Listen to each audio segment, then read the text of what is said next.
శ్రీ గురుభ్యో నమః. శ్రీదేవి భాగవతం తృతీయ స్కందం పంచమ అధ్యాయం. నమో దేవి మహావిద్యే నమామి చరణౌ తవ సదాజ్ఞాన ప్రకాశం మే దేహి సర్వార్థదే శివే. నారద, మహావిష్ణువు అమ్మవారిని ఇలా స్తోత్రం చేసి విరమించిన తర్వాత శివుడు భక్తావేశంతో స్తుతికి ఉపక్రమించాడు. సకల లోక నిర్మాణ చతుర బ్రహ్మ విష్ణువులే నీ ప్రభావం వల్ల జన్మించారంటే నేను అంతే కదా. పంచభూతాలు నువ్వే, అవే తిరిగి మరికొన్నింటికి కారణమవుతున్నాయి. బుద్ధి, మనస్సు, అహంకారము నువ్వే. త్రిమూర్తులను సృష్టికర్తలుగా చెప్పేవారికి నిజం తెలియదు. అసలు సిసలు సృష్టికర్తృత్వం నీది. త్రిమూర్తులు నీ సృష్టియే కదా. పంచభూతాలతో సృష్టి జరిగిన దానిలో నీ కళ లేనిదే చైతన్యం రాదు. సృష్టిలో జీవకళవు నువ్వు, ప్రాణశక్తివి నువ్వు. అంచేత నీ చిత్తం వచ్చినప్పుడు సృష్టించగలవు, ఆపేయాలనుకున్నప్పుడు ఆపేయగలవు. నీ పాదాంబుజ రేణువుని నీ ఆజ్ఞగా స్వీకరించి మేము మా విధులను నిర్వహిస్తున్నాము. హే అంబికే, నువ్వు ఎప్పుడూ దయామయివి కనుక మా ముగ్గురికి 3 గుణాలు, 3 ప్రధాన బాధ్యతలు అప్పగించావు. నీ సృష్టిలో ఎంత వైవిధ్యం! సచివ, భూపతి, భృత్య భేదాలు, బహుధన నిర్ధన వైషమ్యాలు, చిత్ర విచిత్రమైన సృష్టి. అమ్మ, ఈ శుభ విమానంలో వస్తున్నప్పుడు చాలా భువనాలు పరిచయాయి. మరో త్రిమూర్తులు దర్శనమిచ్చారు. ఇది కొత్త సృష్టియా, పాతదేనా? చెప్పు తల్లి. నువ్వు ఎప్పుడు ఏది సృష్టించాలనుకుంటావో, ఎప్పుడు విరమించాలి అనుకుంటావో, ఎప్పుడు నశింపచేయాలి అనుకుంటావో ఎవరికీ తెలియదు. నీ భర్తృపురుషుణ్ణి మాత్రం ఎప్పుడు ఆనందపరుస్తుంటావు. మమ్మల్ని యువతలుగా మార్చివేశావు. అయితేనేమిలే, నీకు సన్నిహితంగా నిలిచి పాద పద్మాలను అర్చించుకునే అవకాశం లభింపజేశావు. అది చాలు. పురుషులుగా ఉంటే ఈ అదృష్టం, ఆ ఆనందం లభించేదా? నిజం చెప్తున్నాను తల్లి. నీ పాద పద్మాలకు దూరం అవ్వాల్సిన వచ్చేట్టయితే నాకు త్రిభువనాది పతిత్వము వద్దు, పురుషత్వము వద్దు. ఈ యువతత్వం ఇలాగే ఉండనే. శివుడు యువతగా మారి ఆదిశక్తి పాద పద్మాలను సేవించాడు అనేది ముల్లోకాలలోనూ నాకు కీర్తికి కారణం. నీ సాన్నిధ్యం లేని క్షణాలు నాకు యుగాలు. నీ పాదాలను ధ్యానించడం కాక వేరే తపస్సులు చేసేవారు నిజంగా విధివంచితులు. ఆ అగౌరవాన్ని గౌరవంగా భ్రమించి ఆత్మవంచన చేసుకుంటున్నారు. తపస్సులు, యోగాలు, యుగాలు, వీటి వల్ల ముక్తి ఎప్పటికి లభిస్తుందో, అసలు లభించదో చెప్పలేను. కానీ నీ పాద పద్మాల పుప్పుడి రేణువు సోకితే చాలు, అదే ముక్తి, అదే మోక్షం. అమ్మ, నేను నిరంతరం జపించుకుని ఆనందించడానికి ఏదైనా ఒక దివ్య మంత్రం ఉపదేశించు తల్లి. క్రిందటి జన్మలో నవాక్షర తారక మంత్రం ఉపదేశించావు, అది ఇప్పుడు స్ఫురణలో లేదు. దయచేసి మళ్ళీ ప్రబోధించు, ఉపదేశించు. శివుడి అభ్యర్థనకు జగదంబిక సంతోషించి నవాక్షర మహామంత్రం ఉపదేశించింది. శివుడు పరమానందం పొందాడు. పాదాలకు సాష్టాంగపడి అక్కడే నిలబడ్డాడు. బీజాక్షర సంశోభితి అయిన ఆ తారక మంత్రాన్ని, ఆ మోక్షద కామద యంత్రాన్ని జపిస్తూ పరవశించిపోతున్నాడు. అది చూసి నేను జగదీశ్వరుని స్తుతించాను. ఓ సర్వజ్ఞులారా, ఇంత సన్నిహితంగా, ఇంత స్పష్టంగా నీ దర్శనం కలిగించే శక్తి వేదాలకు కూడా లేదు. అవి ప్రతిపాదించే హోమాలన్నింటిలోనూ స్వాహా స్వరూపిణివి నువ్వే.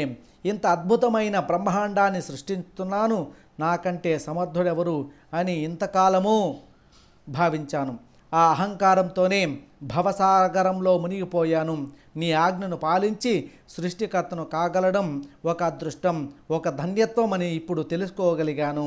కానీ తల్లి, ఇప్పుడు నాకు ఒక కొత్త గర్వం పొడసూపుతోంది.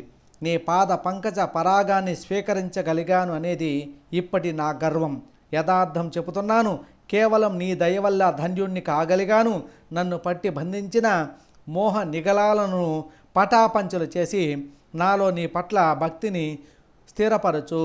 సరోజంలో పుట్టాను, దాని నుంచి ఎలా విముక్తిని చేస్తావు? అంతా నీ దయ. నీ ఆజ్ఞను పాటించడం ఒక్కటే నాకు తెలిసిన విద్య. నీ కింకరుణ్ణి, నన్ను దయచూడు.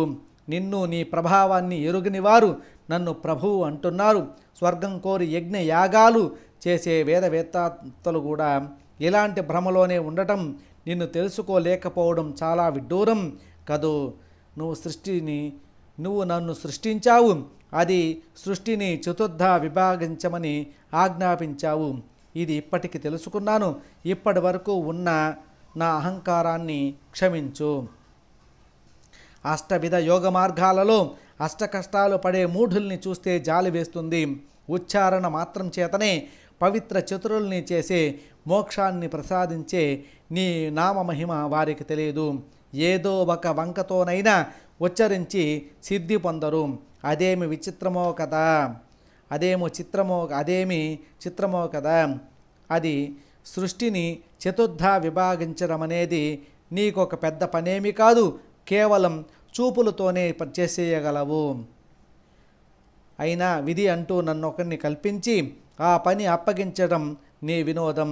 నా తండ్రి విష్ణుమూర్తిని జగద్రక్షకుడు అనడం నన్ను సృష్టికర్త అనడం లాంటిదే. కాకపోతే మధుకైటభువుల నుంచి నువ్వు రక్షించి ఉండాల్సింది. ఎందుకనిట నా నుదుటి నుండి పుట్టిన శివుణ్ణి సృష్టి సంహారకుడు అనిపిస్తున్నది నువ్వే. నువ్వు ఎక్కడ జన్మించావు విన్నవాడు కానీ కన్నవాడు కానీ లేదు. ఎలా జన్మించావో తెలిసినవాడు లేడు. నువ్వు ఆదిశక్తివి, ఏకైక ద్వితీయ శక్తివి. అంచేత నీ తంత్రాలు నీ మంత్రాలే తప్ప నిన్ను తెలుసుకోవడానికి మరో మార్గం లేదు, మరో ఉపాయం లేదు. నువ్వు కేవలం స్వతంత్రురాలివి. నువ్వు మాతో ఉంటేనే మా విధులు మేము నిర్వర్తించగలం, లేకపోతే లేదనేది సత్యం. కానీ కొందరు అల్పాయుష్కులు ఈ విచిత్ర వినోదాన్ని అర్థం చేసుకోలేక వృధాగా వివాదాస్పదవుతున్నారు. ఆద్యదేవుడైన ఈశ్వరుడు అకర్త అనీహుడు అనుపాది అకల శ్రీ నీ వినోదం నీ వితీర్ణం చూస్తూ ఉంటాడని విదుగ్నులు అంటారు. ఈ దృష్టాద్రుప విభేదంలో ఆ మహాపురుషుడు అద్య దేవేశ్వరుడు నీ విభుడు, నీకంటే పూర్వుడు, మరింక మూడవ ప్రమేయం లేదు. అయితే అమ్మా, నాదొక చిన్న సందేహం. వేదవాక్యం మిథ్య కాదు కనుక, కానివ్వకూడదు కనుక అడుగుతున్నాను. విరోధాన్ని పరిహసించి మనశ్శాంతిని ప్రసాదించు. ఏకమేవా ద్వితీయం బ్రహ్మ అని కదా వేదాలు చెబుతున్నాయి. అది నువ్వా లేక నీ విభుడైన పరాత్పర మహాపురుషుడా? ఏకమేవా ద్వితీయం యద్బ్రహ్మ వేదా వదంత్య వైః సాం కిం త్వం వాప్యసౌ వాకిం సందేహం వినివర్తయ. ఏకత్వ ద్విత్వ విచారణలో మునిగిపోయిన నా మనసు ఒక నిశ్చయానికి రాలేకపోతుంది.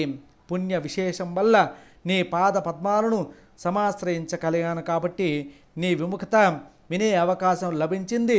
నా సందేహం తీర్చు.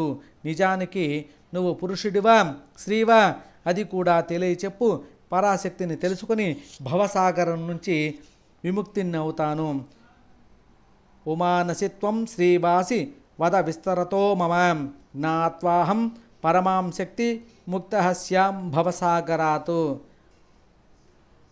నారద, వినయంగా కేవల జిజ్ఞాసతో అడిగిన నా ప్రశ్నకు మహాదేవి మృదువుగా క్లుప్తంగా సమాధానం చెప్పింది.